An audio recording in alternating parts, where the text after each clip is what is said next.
नमस्कार. जालना जिल्हा आणि परिसरातील प्रत्येक महत्त्वाच्या घडामोडी, ताज्या बातम्या आणि जनतेच्या प्रश्नांना वाचा फोडणारे जालना जनता सेवा न्यूज मध्ये आपलं स्वागत आहे. भोकरदन पोलिसांची अंमली पदार्थाविरुद्ध मोठी कारवाई. दिनांक 23/7/2026 रोजी सायंकाळी 5 वाजता पोलीस ठाणे भोकरदन हद्दीत अंमली पदार्थाविरुद्ध विशेष मोहीम राबवण्यात आली.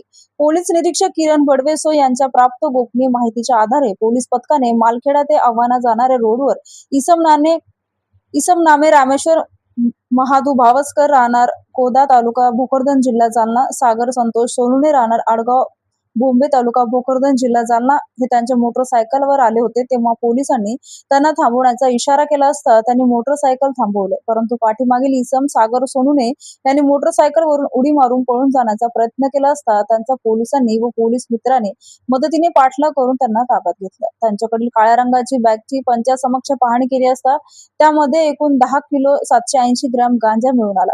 सदर प्रकरणी आरोपी विरुद्ध NPDS ऍक्ट 1985 मधील लागू कलमान्वये भोकरदन पोलीस ठाण्यात गुन्हा दाखल. आरोपी रामेश्वर महादू बावस्कर राहणार कोडा तालुका भोकरदन जिल्हा जालना, सागर संतोष सोनुने राहणार आडगाव बोंबे तालुका भोकरदन जिल्हा जालना.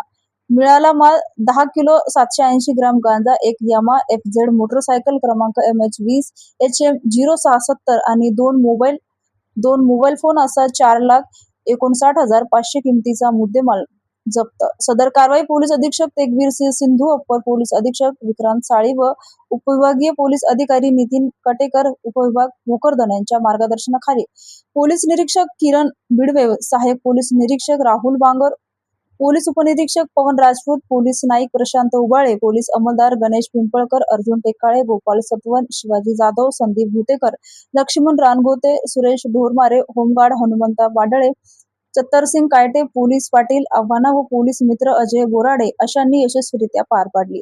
अशाच विश्वासार्ह बातम्यांसाठी आमच्या चॅनलला आता सबस्क्राईब करा. इंस्टाग्राम आणि फेसबुकवर फॉलो करायला विसरू नका.